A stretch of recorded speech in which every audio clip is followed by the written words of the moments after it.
Now we're going to talk about female orgasm and whether it's important. Like, should men prioritize that? This is where the debate comes in.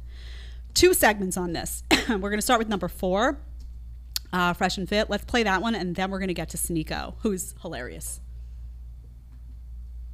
No. Yeah. You know what I'm saying? Like, that's what I'm saying. Like good sex is not enough to women, man. Like, women aren't like physical. Like, men will tolerate a lot of bullshit to get sex. Women aren't necessarily going to tolerate bullshit to get good sex from a guy. Like, maybe to a degree, but it's never going to compensate to the same level that it would for a man. So why are you going to do all this extra shit when it's not really, like I said, you're stepping over dollars to pick up quarters. Like, focus on the most important thing. You being an attractive mate is what I say. My thing with the orgasm is, like, she got to be ready to nut by the time she pull up. Exactly, yeah. You know what I'm saying? Like, she got to be ready to nut. Like, just the thought of you. Like, I got some women who tell me, like, they watch me on YouTube and they masturbate to me on my YouTube video. Pause this 1 sec. I want to get to the, I think you're in the wrong part. Are you in, I want to go to 11752. Do you see that? Is that where you are? Really? I must have the time code wrong. Okay, there's a point here. Look at me blaming Tyler when it's actually my fault.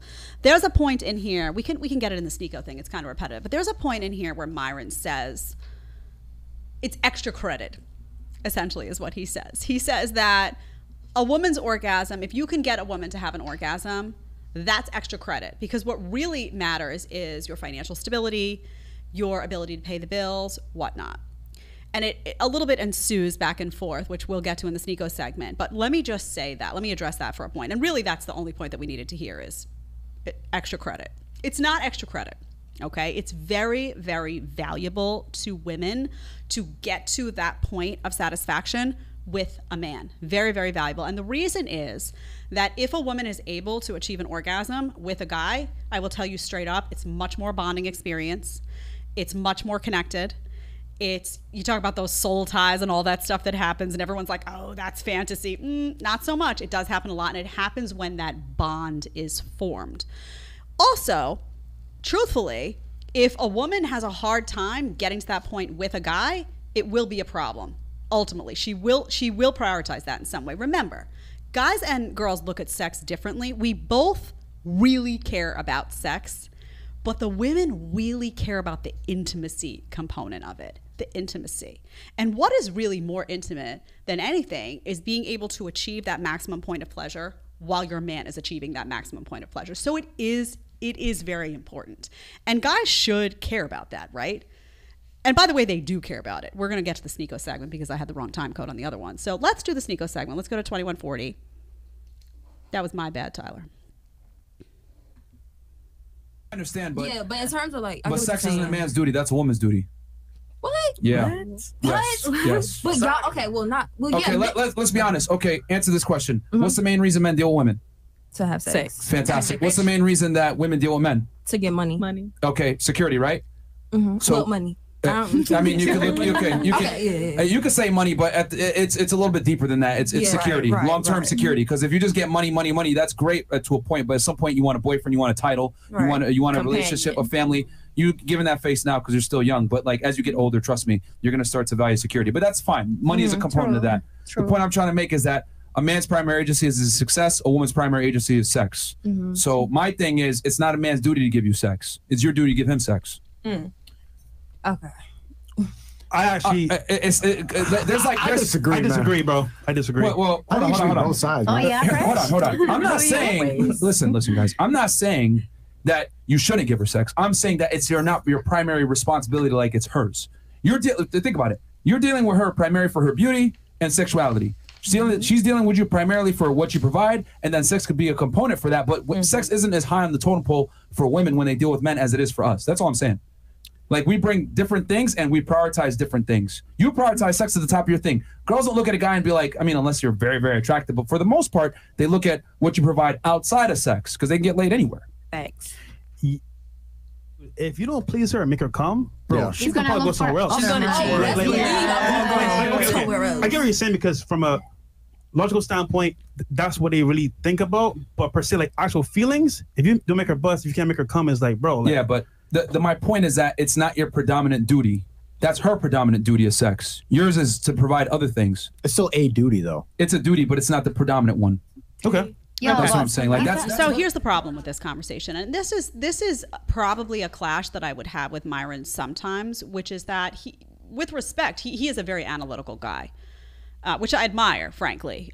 He's very logical, he's very analytical, which I think in many areas of life is probably extraordinarily helpful. Probably why his business is booming and he's been so successful. The challenge with relationships sometimes I find is that if you don't take that analytical mind back just a tiny bit and see what the impact of some of the feelings on these things and what actually happens, I think you miss a point. For example, if you make a conversation about sex and orgasm about duty, exclusively about duty, you're going to miss a lot.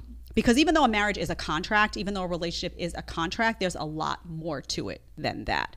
So if a woman, for example, begins to see sex as a duty, if she begins to think that you see her having sex with you as a duty, her whole machine is off, right?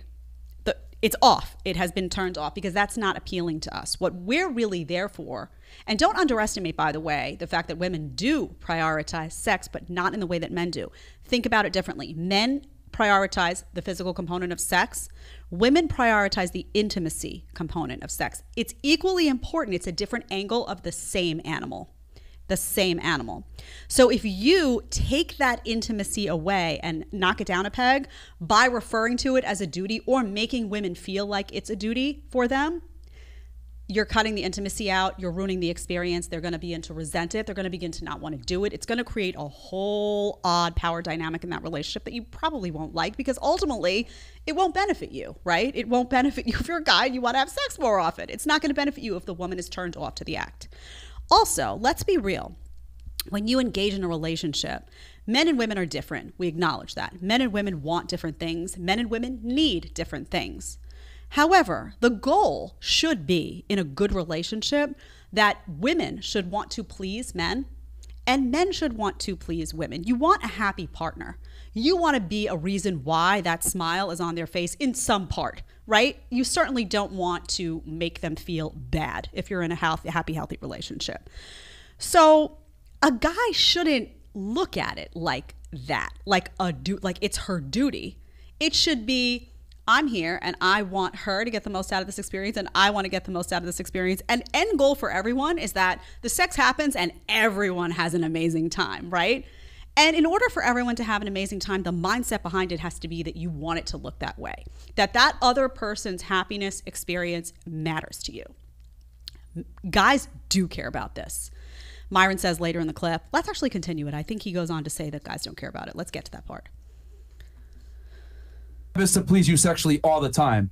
Like, you don't have to please her sexually all the time, but she definitely got to please you sexually all the time is my point.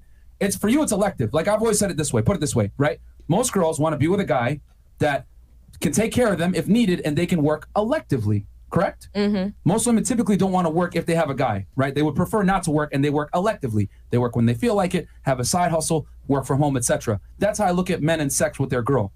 You electively decide if you want to make her come or you want to bang her, but it's mandatory when you want to smash. Just like you are expected to provide for her from a mandatory standpoint. Okay, let's pause it there. Does that make sense? No.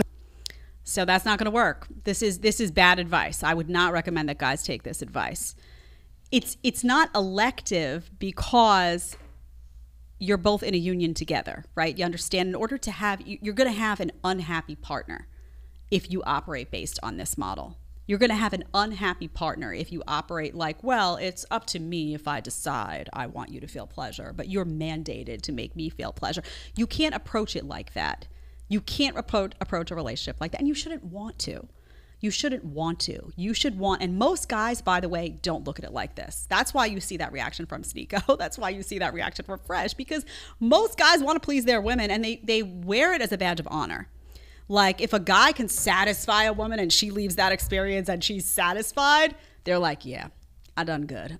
Because it's rewarding. If you care about that person, it's a rewarding thing, in the same way that if a woman goes into a situation sexually and that guy leaves and he's had an amazing experience, you're like, yeah, you feel good because you feel good about yourself.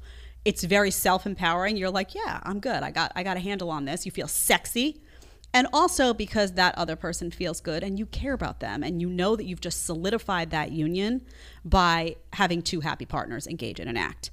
So again, this idea that women don't prioritize sex is not accurate. If you make it elective to make her feel good as a guy, if you make it elective and you say, well, it's her duty, but it's not really my duty, and you start looking at it like that, you are going to wreck the intimacy component of that relationship, and that's why she's there. So I will guarantee you she's going to leave. She's not going to leave because of the sex. She's going to leave because there's no intimacy, and she's going to be craving that intimacy from somebody else because she wants you, the same way she wants to make you feel good, she wants you to want to make her feel good. It has to be mutual in this way.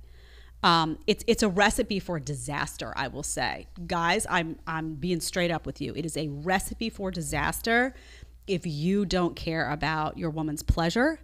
If that's not something that occurs to you, if you dismiss it, it's going to be a recipe for disaster. She is going to crave that intimacy from someone, and if she can't get it from you, she's going to get it from somebody else. If you want to watch the full episode, you're going to click right here. And if you want to ask me a question one-on-one, you want to do a one-on-one FaceTime with a group of your friends, whatever you want, you need to download Connect right now. Click right here, and let's get talking.